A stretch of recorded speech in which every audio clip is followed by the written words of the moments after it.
देखो एक पेड़ है, किस बेस पे डिसाइड होता है कि वो पेड़ कितना बड़ा हो सकता है? उसकी जड़ें कितनी अंदर तक है। तो अगर हमको ऊपर बढ़ना है, ऊपर मतलब आप कह सकते हो बाहर इस दुनिया में अगर बढ़ना है, तो अंदर जड़ें उतनी ही स्ट्रांग होनी चाहिए। अगर अपनी रूट्स को हमने छोड़ दिया और ऊपर बढ़ने की कोशिश कर रहे हैं तो गिर जाएंगे। थोड़ा सा आंधी तूफान आएगा, दिखेंगे भी नहीं कहां गए। तो हमें क्या नहीं करना चाहिए, कभी भी अपने माँ बाप की डिसरिस्पेक्ट नहीं करनी चाहिए किसी भी हालत में। अपने माँ बाप के बारे में कुछ बुरा सोचना तक नहीं चाहिए, करना तो बहुत दूर की बात है। और कुछ लोग थोड़ा बहुत पैसों के चक्कर में पता नहीं क्या क्या कर रहे हैं। किसके साथ? अपने माँ बाप के साथ। कौन है माँ बाप? आपकी जड़ें हैं। और सोचो, आपको एक मजेदार बात बता देता हूं कि जो बंदा, अगर आपको पहचानना हो ना कि वो बंदा कैसा है, कि उस बंदे के साथ उस पर भरोसा करना चाहिए नहीं करना चाहिए, तो उस बंदे को ये देखो कि वो अपने माँ बाप के साथ कैसे बिहेव करता है। उसने अपने माँ बाप के साथ क्या किया।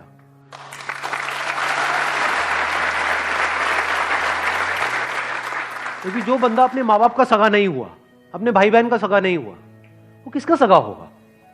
उस पर क्या भरोसा करोगे? वक्त आने पे वो आपको भी काटेगा। जिसने अपनी जड़ें काट दी, उसके लिए और दूसरा पेड़ कहां मैटर करता है?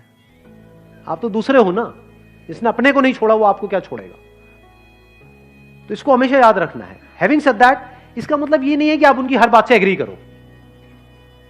नहीं, ओपिनियन अलग अलग हो सकते हैं। डिसीजंस के बेस पे लड़ाई हो सकती है कि मेरा डिसीजन ये है, आपका डिसीजन ये है, मैं ये चाहता हूं, आप ये चाहते हो। उसमें लड़ाई हो सकती है और वहां पे करनी भी चाहिए। ये नहीं कि जो वो कह रहे हैं हर बात पे हम एग्री कर जाए। ऐसा नहीं होना चाहिए। फिर तो आपकी अपनी आइडेंटिटी ही क्या रही? कुछ भी नहीं है। वो बोलते रहेंगे, आप करते रहोगे। तो रिस्पेक्ट अलग चीज है और डिफरेंस ऑफ ओपिनियन अलग चीज है। तो इसको मिक्स मत करना। बिकॉज मेरे को पता है मेरी ये बात सुनते ही लोग क्या बोलेंगे कि हाँ मेरे माँ बाप, अब आप जो कहोगे मैं वही करूंगा। वो कहेंगे बढ़िया है, यही तो हमें चाहिए था।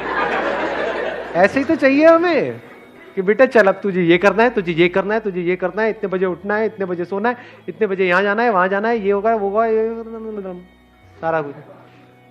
तुमसे लड़ लो। जहां पे अपनापन होता है वहीं पे लड़ाई होती है। अनजान से कौन लड़ता है कभी यहाँ पे अनजान में आपस में अभी कोई लड़ाई हुई है आकर के? तू मुझे पसंद नहीं है, भाड़। किया किसी ने ऐसा आपस में? हाँ, नहीं किया। क्यों नहीं किया? क्योंकि अनजान है। क्या अपने घर चले जाना है सबको इस सेशन के बाद में? किससे किसको क्या लेना देना है? अपनों से तो लड़ाई होती है, अपनी बीवी से, अपने पति से, अपने माँ बाप से। तो लड़ो, लड़ने में कोई बुराई नहीं है। अपनेपन से लड़ो। ऐसे लड़ो कि भाई लड़ेंगे, मरेंगे, कटेंगे, जो मर्जी करेंगे, अलग नहीं रहेंगे साथ में।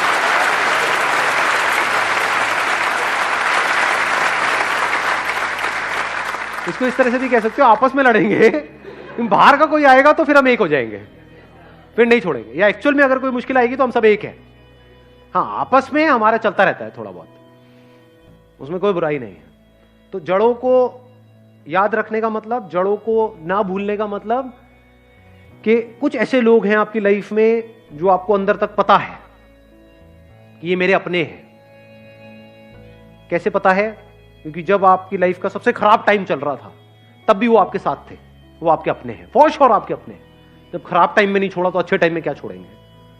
और कुछ ऐसे लोग होते हैं, थोड़ा सा आपका टाइम अच्छा होता है, पीछे पीछे घूमने लग जाते हैं, आपके लारे लपे करेंगे, आपकी तारीफें करेंगे, आपको बोलेंगे कि हाँ तू तो मेरा भाई है, हम तो ये हैं, हम तो वो हैं। जैसे ही आपका टाइम थोड़ा सा खराब होगा आपको छोड़ देंगे, आपकी तरफ देखेंगे भी नहीं, आपसे बात तक नहीं करेंगे, एकदम पीठ कर देंगे आपकी तरफ। तो आप पहचान सकते हो ऐसे लोगों को। कुछ ऐसे लोग थे आपकी लाइफ में जब आप कुछ भी नहीं थे, या ये कह लो खराब टाइम चल रहा था, तब भी वो आपके साथ में थे। तो ये आपके अपने हैं। दुनिया इधर की उधर हो जाए, इनको नहीं छोड़ना है। चाहे घर अलग अलग हो जाए, देखना इसको भी ध्यान से समझ लेना। इसका मतलब ये नहीं है कि हाँ एक ही घर में रहेंगे जी, अब तो सास बहू आपस में एक दूसरे का गला काट रही है लेकिन रहेंगे हम एक साथ ही, ये नहीं कह रहा हूं मैं। चाहे घर अलग अलग हो जाए, यानी फ्लोर अलग अलग हो जाए, अपार्टमेंट अलग अलग हो जाए, आप यहां रहते हो वो वहां रहते हैं, या दूर भी रहते हैं, आप दिल्ली में रहते हो वो बॉम्बे में रहते हैं, दैट्स ओके। लेकिन दिल से हम एक हैं जी, मरते दम तक हम अलग नहीं हो सकते। That must be very clear. जिसके माइंड में ये क्लियर है उसकी जड़ें पक्की है।